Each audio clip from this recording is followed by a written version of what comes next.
asalaamaaleykum mbokk téléspectateurs yi mbokk internet yi dal leen ak jàmm ci seen chaîne MTV alors tey jii nag ñu ngi fii fi nga xamante ni moo di Dakar ci hôtel Aziz waa association nag des commerçants et industriels du Sénégal ACIS ñoo fi woote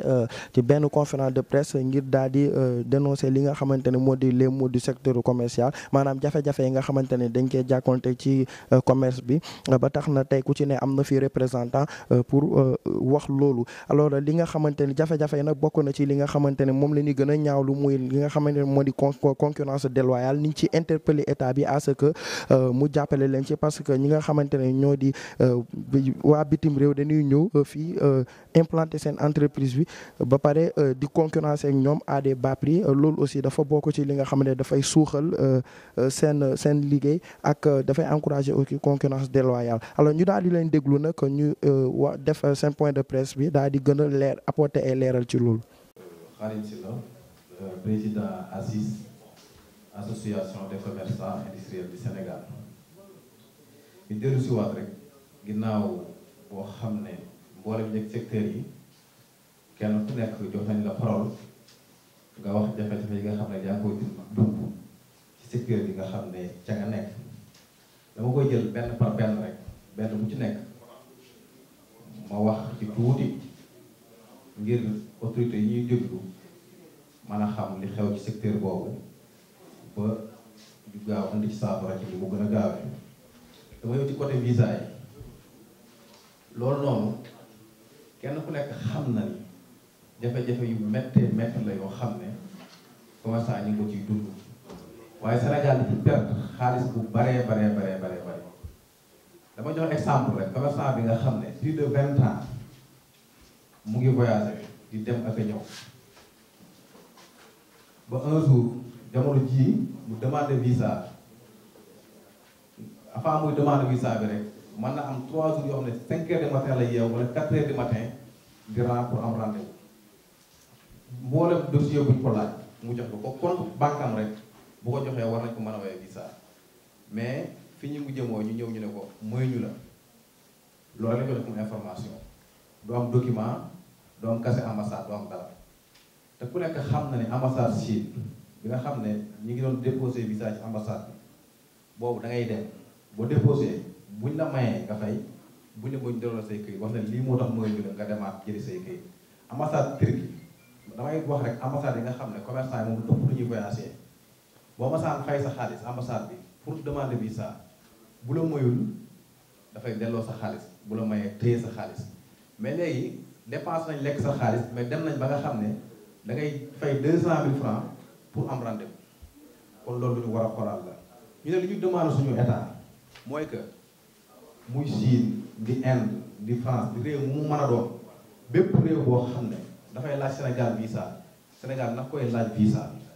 mais waruñu bàyyi suñu réew bi fu mu neex mu dugg foofu laay boroxloo dugg ci concurrence étrangère déloyale loolu bokk na ci li ko gën a indi ci réew te gis nga am na réew yoo xam ne bu ñu ñëw ci réew bi fii ndox sax bi ñuy naan dañ ko fiy indi léegi ñu commencé sax installé ay restaurant ñuy lekkee même ñi ngi leen ñi ñuy jël ñu leen di liggéeyal dañ koy jëlee ci seen réew di ko indi fii ci Sénégal bu ñu ñëwee dañuy fay moins de $100 boo demee tey bu mel ni Dubaï ñoom nga fay fekk ndax seen population bari na bari waay boo xam ne ñëpp mënuñu am liggéey léegi nag ñun Sénégal ñi ngi wax suñu ndaw yi amuñu am xëy ba ñuy gàddaay di jël ay gaal di ci ñàkk seen ay bakkan ba pare ñoom li ñu man ñu bàyyi ñu importer ay nit yeneen réew den fi dugal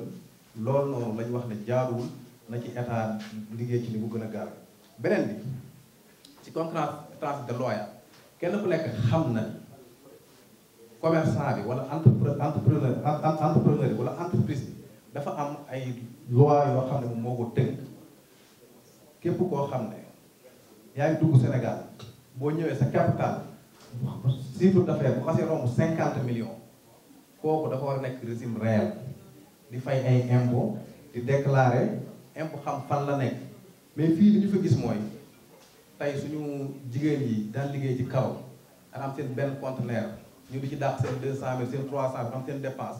kenn dematul li may wax mën nañ ko vérifier xam nga ko waral tey ñoom dañu am ay seen usine yu nekk seen biir réew yabal seen ay ndaw ñu ñëw fii ci réew bi bu ñu ñëw dañuy am loo 100 conteneurs bu ñu ñëwee ñu ëpp ci ñoom ci ay touristes sénégalais lañ koy def sénégalais nag moom yàlla jéggal mais ñu ëpp ci ñun saa seen intérêt taxawee rek ñu jaay seen intérêt bu réew loolu du patriotisme ñoom douane ñu ngi koy interpeller impôt étranger yi nga xam ne ñu ngi ci réew mi waxuñu bu kenn ñëw parce que mondialisation lañu nekk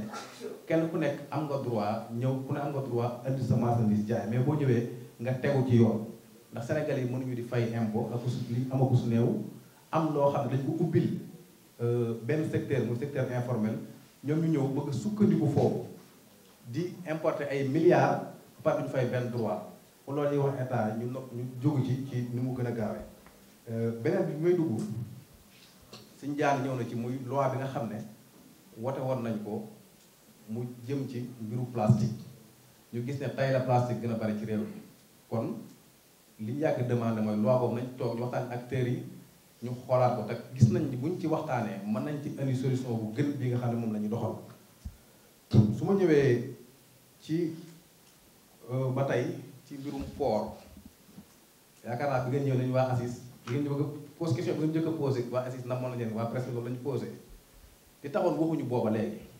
dafa amoon ay autorités yu bees yoo xam ne ñoom ñoo ñëw ci réew ñu ne woon nañ leen may installé wu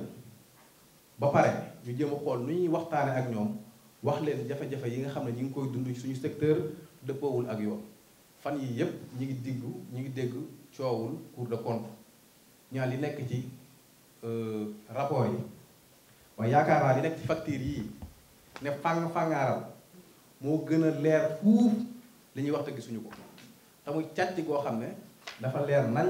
li ñuy wax nag dañ ci ñime parce que ñun ñoo koy dund dama lay jox ñaari facture rek Mamour ñëw na ci sàgg gis nga kii dafa am facture mu ñëw am conteneur 40 pieds mu nekk CMA facture baa ngi ni ak man mi ngi fay 270 300 pour si sat bi Mamour di wax facture am boobu mi ngi fay 538 692 différence 200 000 francs par conteneur te loolu taxe port la loo xam ne port moom moo koy fayeeku kon jàpp nañ ni port du moom mooy leeral li am ci biir port bi 530 000 am na compagnie bi leen lu muy fayeeku muy frais de communication ñoom ñu fere ko frais de service loolu ñu ngi ci fayeeku 18 000 francs ci am message boo xam ne dañ la koy yónnee dal sa conteneur ñëw na fii may wax ak yéen am na sama xarit ma jege boo xam ne conteneur am ñëw na ba douane jël ko ba jaay ko te yëgaluñ ko kon kooku 18 000 ñu ko fay pour lan la taxe sur déwul maanaam mooy que commerçant bi bu bagage am ñëwee compagnie bi lebal ko fayal ko port ku la lebal am na loo ko war a tegal mais amul benn commerçant bu mas a leb compagnie taxe de port te loolu amul kuñ ko dul facturé 2,8%. loolu boo ko xool ci chiffre nii da nga naan dafa ndaw mais 800 000 conteneurs moo jaar port Dakar par année loolu ñaata milliards la yoo xam ne consommateur bi moom moo koy fay pour ACIS nag saa suy wax rek dañu bëgg ñu xam ne li ñuy wax ñu li tax ñu di ko dénoncer mooy xaalisu Sénégal bu ñu sàcc kenn mësul dégg ñu naan douane bi bu ñu ko fayee fan la xaalis di dugg parce que xam nañ xaalis boobu trésor la dugg imaam wax na ko sàng mooy di fay xaalis boo xam ne du jaar sax trésor waaye day dem directement bitim réew dëppoowul ak yoon ñu liggéeyoon ci nag ak gouvernement bi fi nekkoon ñu jëkk ci liggéey li ñuy wax pacte de Saly ak acteurs yëpp waaye dossier ba ñu ci liggéey ba pare ba li may wax ak yow di amul lenn luñ ci defaat loolu waraloon bi nga xamee ne am na directeur bu bees bi ñëw ñu ko wax Mountaga Sy yàlla dogal ñu am greffe boo xam ne defoon nañ ko matoon na 10 jours parce que li ñu waxoon ne ñun lii moom il faut que ñu régler ko ñu am ci ndaje boo xam ne daje woon na ci ak ministre bi nga xam ne moom moo yore woon mbiru transport maritime ministre de l'économie maritime ak directeur port ñun acteurs yépp ñu dajee ñu wax mboolem li nga xam ne ñu ngi koy dund ci secteur bi te jëru yoon lépp luy facturation ba nga xam ne leen rek moo ci desoon ñu dem gis kilifa ñu dem gis premier ministre bi fi newoon toog wax ak moom mu jox ñu délai nañu fii ak une semaine danañu suñu arrêté yooyu ba joxoon sax instruction wax secrétaire général du gouvernement mu defar numéro arrêté yi waaye ba fi ñuy wax ak yow nii fi ñu mujj daal xëy nañ rek fekk Dubai port bi ñu doon fay 270 000 ñu yóbbu ko 310 000 loolu lañ jël rek omale ko directement yóbbu ko 410 000 ku ci teewaay bi bokkee lay mat 410 000 loolu nekk loo xam ne ñun mënuñu sax imaginer te li tax Dubai port kenn du ko tudd ku nekk xam na ni état bu Sénégal dafa am ay action ci Dubai moo tax Dubai li mu wax mooy bu wàññee port Ndayane day am retard ci délai bi nga xam ne ci la waroon pare kon daal ça veut dire que ñun ñooy financé port bi ba pare duñ ko moom ñuy wax état Sénégal nag commerçant yi sonn nañ am na tamit pacte de stabilité boo xam ne signé woon nañu suñu diggante ak port pacte boobu mën nañ ni gis léegi tey jeex na parce que pacte boo ko signé ak nit li ngeen signéente kenn ku nekk da ngay respecté sa moroom li nga xam ne engagement comme si jël nga ko waaye tamit ñuy interpellé directeur bu port bu bees bi fi nekk bi mu ñëwee léegi sàkk woon nañ gisante ak moom waaye ba léegi gisaguñ ko ñu di ko wax ne ko lépp loo xam ne lu ñuy fay la ci port bi muy arrêté wala lu ñu war a homologué te commerçant yi di ko fay bis boo xam ne ñu bokkuñu ko yëguñu ko bis bu ñu ko indee du ñu ci d'accord waaye ñu interpellé directement le ministre du commerce ndax ministre du commerce lañ wax mais commerçant ñun lan lañu suñu ministre du commerce defal ñu port daal li fa nekk mën naa ni ay nit ñooy daje rek defar seen benn rubrique yóbbu ministère du commerce mu homologué leen ñu commencé appliquer kon ñu ngi demande état bu bees bii ci ni mu gën a gaawee ni ñu gëstoo ci finance ni ñu gëstoo ci audité ay secteurs yu bare bari nañ ko def ci port bi waaye surtout loo xam ne dafa soxal facturation mën naa ne dund bi seer na marchandise bi seer na te li ko seeral lu lenn lu dul ay faux facture yu ñuy def ak facturation yoo xam ne amul base légale beneen bi ci topp fi may daaneele am na compagnie moom dinaa ko joxoon directement ndax dafa yàqal alalu commerçant yu baree bari muy Masline muy événement tabaski di événement màggal mbooleem commerçant yi ci tegoon seen ay conteneurs ba plus de 3 mois ba du 4e mois mënuñu jot seen marchandise mënuñu am information te ba pare bagage événement lañ yoroon ñooñu finalement dañuy mujjee bàyyi bagage yooyu noonu ba année prochaine kon loolu noonu jàpp nañ ni war naa am ay daan yoo xam ne état war na leen koo daan wala ñi nga xam ne ñoom ñoo teewal commerçant yi moo lu ci mel ni COSEC nga xam ne moom mooy aw kaaw chargeurs yi mën naa ne parce que ñun ñoo ko moom parce que ñoo fay suñu xaalis kon kooku war na mën a dox suñu diggante ak compagnie maritime yi ba jafe-jafe bu ñu am ñu saafara ko am na compagnie maritime boo xam ne jël na conteneur benn commerçant boo xam ne fay assurance fay lépp côté mu ñëw ba Espagne bàyyi fa conteneur dafa du ko indi Sénégal ba ni may wax ak yow nii kooku mu ngi ci topp di daw te ba léegi tribunal dafa gul liggéeyam te boo gisee problème yi ma lim yépp mën nañ ko saafara waaye nag réew mi moo toll foo xam ne faw rek ñun ñëpp ñu jàpp ci ndax économie bi ku nekk xam na ni mi ngi ci jafe-jafe kon su taxawee benn bis rek dina am loo xam ne dina ko gàllankoor te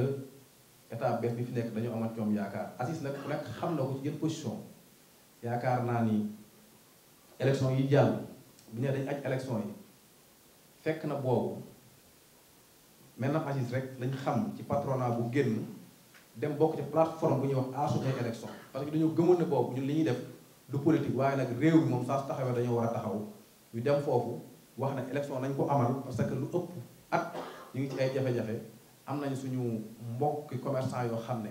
faat nañ leen ci ñu ngi ñaan yàlla yàlla yërëm leen ci ñoo xam ne bokkuñ ci marché bokkuñ ci dara seen i place lañ tëj liggéey mën naa ci tudde ku mel ni Thiam bi nekkoon marché asalem xam dafa tëj place am li ñu dóor ko bal ci ginnaaw ñu ngi koy rendre hommage te ba léegi nii amaguñ dara lu leer ci enquête boobu am ay commerçant yoo xam taal nañu seen alal muy waa Colobane yi nekkoon di leen jaayee marché samedi te ba léegi nii ñooñu seen alal noonu lañ ci toll loolu moo tax ACIS nekkam lii ñoom dañu war a taxaw pour amal ay élection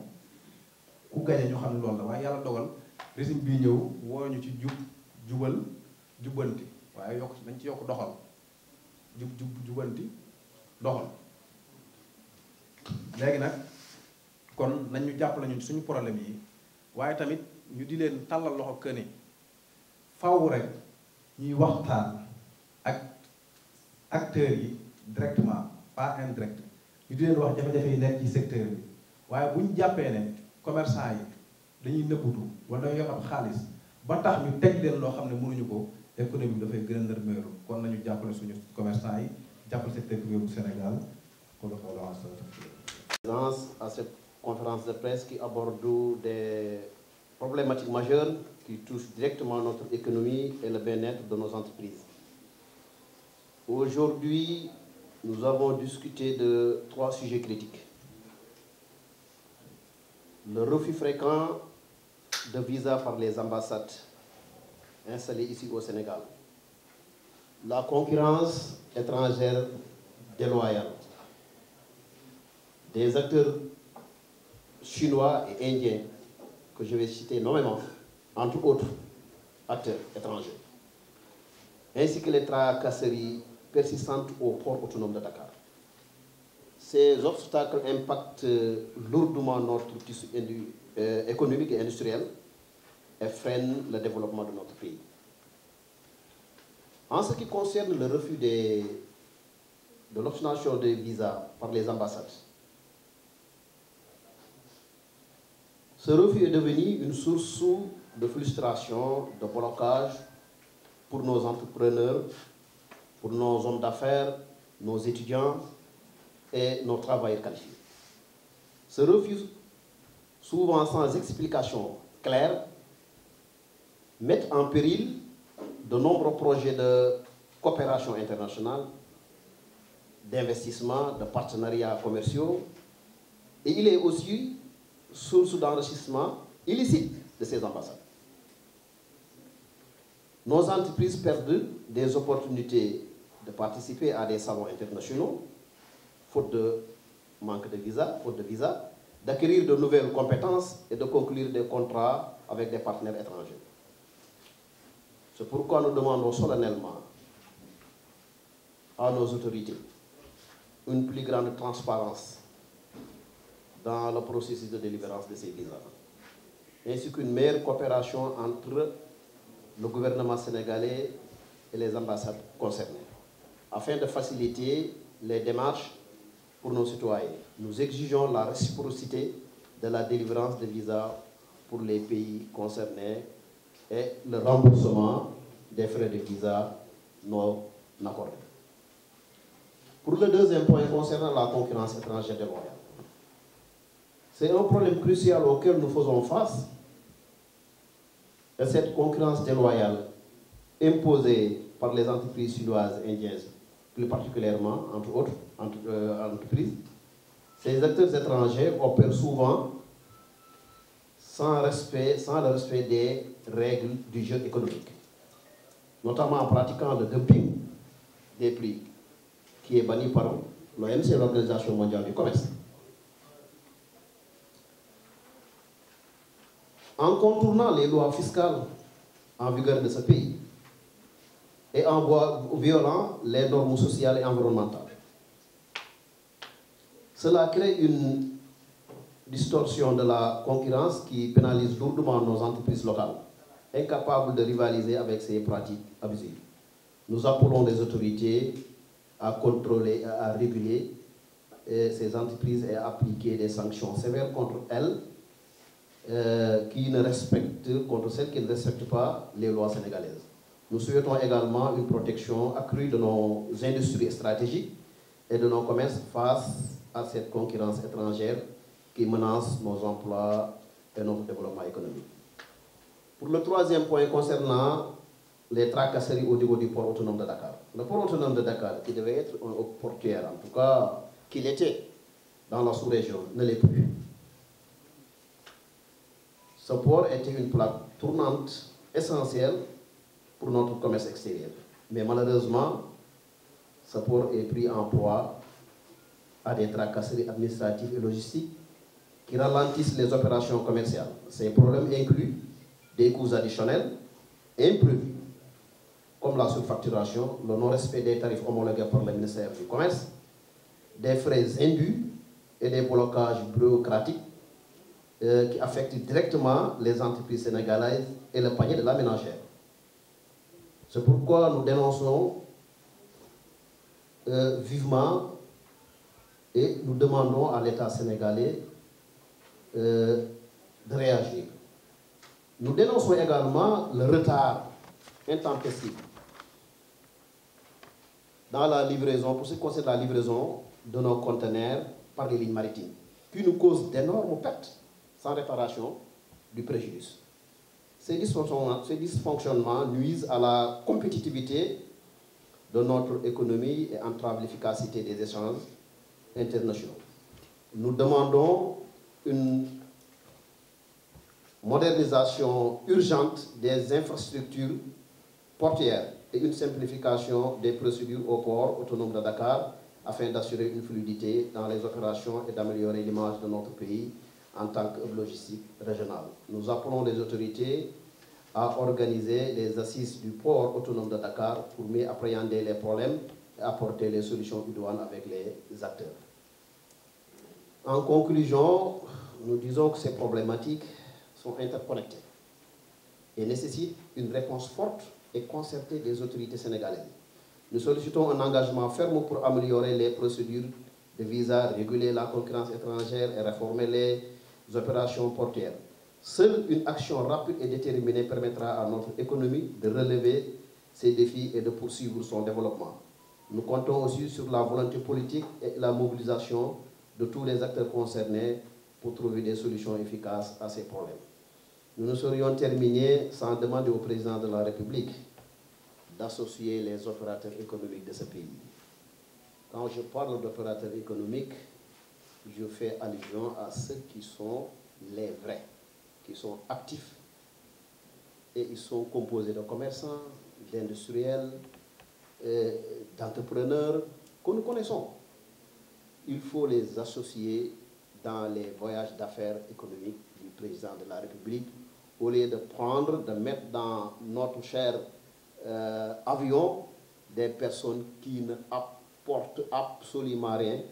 aux Sénégalais. Donc voilà ce qui met fin à cette conférence de presse. Nous vous remercions.